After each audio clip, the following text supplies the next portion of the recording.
હિંમતનગર શહેરમાં ડિમોલિશન બાદ ગરીબોના મકાનો તોડી પડાયા હતા. બાદમાં પાલિકા દ્વારા 900 આવાસો બનાવ્યા બાદ બાકીના મકાનો બનાવવા અધરતાલ છે, જે આજે કેટલાય ગરીબો પોતાના આશિયાના માટે રાહ જોઈ બેઠા છે. શહેરમાં ડિમોલિશન બાદ ગરીબો માટે ગુજરાતમાં સૌપ્રથમવાર ગરીબો માટે ફ્લેટની યોજના બનાવી હતી, જે વિવિધ વિસ્તારોમાં આ ગરીબ આવાસ બનાવ્યા હતા. ડિમોલિશનમાં 3000 પરિવારો બેઘર બન્યા હતા, જેમાં પાલિકા દ્વારા 900 આવાસો બનાવવામાં આવ્યા છે, જેમાં સરકાર દ્વારા 1296 મકાન બનાવવાનું પેકેજ આવ્યું હતું, પણ પાલિકાની આડ અવડતને લઈ આવાસો પૂરા કરવામાં ન આવ્યા. આજે 450 આવાસો અધ્ધરતાલ છે, જેની ફાઇલો તૈયાર પડી છે, જેને આગળ વધારવામાં કોઈને રસ નથી, જેમાં 200,000 લાભાર્થીઓને ફોર્મ મળ્યા જ નથી. શહેરમાં હાલ જે ફાજલ જમીન છે, તેમાંના બાકીના લાભાર્થીઓને આવાસો ફાળવા રજૂઆત કરી છે. આપણે હાલ જે જગ્યા ઉપર ઊભા છીએ, હિંમતનગર નગરપાલિકાનો હસનનગર અને આવાસ યોજનાની પાછળના ભાગની ખુલ્લી ફાજલ પડેલી જગ્યા છે. આ જગ્યા ઉપર ભૂતકાળના અંદર ઘણા બધા ઝૂંપડાઓ, અડધ કાચા પાકા મકાનો હતા. હિંમતનગરની નગરપાલિકાએ વિકાસના નામે વિનાશ કરી 2800 થી 3000 જેટલા પરિવારોને બેઘર કરી નાખ્યા હતા. તે પૈકી ઘણી બધી રજૂઆતો કર્યા પછી સરકારશ્રીની યોજનામાં 1296 આવાસનું પેકેજ આવ્યું હતું. તે પૈકી હિંમતનગરની નગરપાલિકાએ ફક્ત 900 જ આવાસ બનાવીને આપેલા છે. આજની તારીખમાં હિંમતનગરની નગરપાલિકા પાસે 450 ફાઇલો તૈયાર પડેલી છે અને બીજા અનેક લાભાર્થીઓને ઓરિજિનલ ફોર્મ નથી આપ્યા. એનાથી એ લોકો વંચિત રહી ગયા છે. એવા 1800 થી 2000 જેટલા લાભાર્થીઓ હજી બાકી રહી ગયા છે, જે લોકોને આવાસો મળ્યા નથી.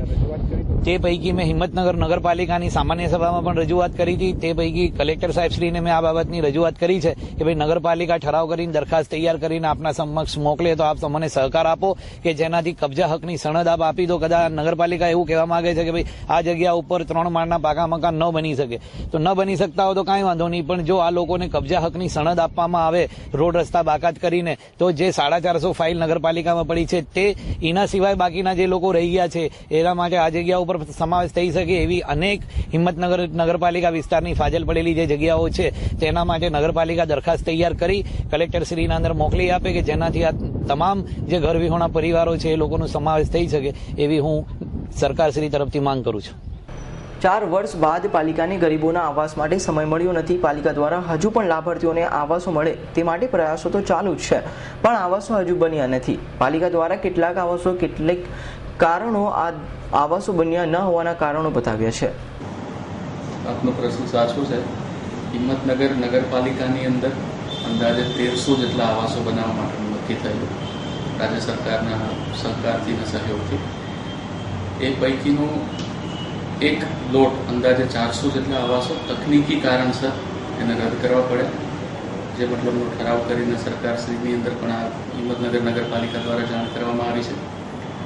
વધુમાં એ આવાસ માટે અને સમગ્ર જે 1200-1250 આવાસો માટેની જે સર્વે અને એક યાદી તૈયાર કરવામાં આવી હતી એ પણ નગરપાલિકા પાસે હાલ ઉપલબ્ધ છે. આગામી સમયની અંદર હિંમતનગર નગરપાલિકા દ્વારા ગુજરાત સરકારની વિવિધ યોજનાઓ, કેન્દ્ર સરકારની વિવિધ યોજનાઓ, એ બંને યોજનાઓનો લાભ લઈ અને પીપીપી અથવા તો અન્ય કોઈ રીતે પણ જો આ આવાસ વિહોણા, ઘર વિહોણા લોકોને આવાસ મળે એ માટેના પ્રયત્નો પણ ચાલુ જ છે. સરકારના વિવિધ વિભાગો અને વિવિધ તબક્કે હિંમતનગર નગરપાલિકા દ્વારા પણ આ પ્રકારની અત્રેથી જે રજૂઆત વગેરે, દરખાસ્ત વગેરે તૈયાર કરીને મોકલવામાં આવશે અને જે યાદી છે એ યાદીની ફેર ચકાસણી જ્યારે પણ આ પ્રોજેક્ટ મંજૂર થશે તો જે પેન્ડિંગ હાલ પડ્યા છે અને જે એક બ્લોક રદ કરવામાં આવ્યો હતો એની ફેર ચકાસણી અને એનું નિરીક્ષણ વગેરે કરી અને જરૂરિયાતમંદ ઘર વિહોણા લાભાર્થીઓને સરકારશ્રીની યોજનાઓની અંદરથી લાભ આપવાનો પૂરતો પ્રયત્ન કરવાનો. હિંમતનગર પાલિકાએ વિકાસના નામે કેટલાય ગરીબ પરિવારોને બેઘર કર્યા બાદ હવે પુનર્વસન અધૂરું છે. હજુ બાકીના ગરીબો માટે સરકારી યોજનાઓથી રાહ જોવાઈ રહી છે, જે પાલિકાની બેદરકારી દેખાઈ આવે છે. દીપક સિંહ રાઠોડનો રિપોર્ટ, S9 ન્યૂઝ, હિંમતનગર.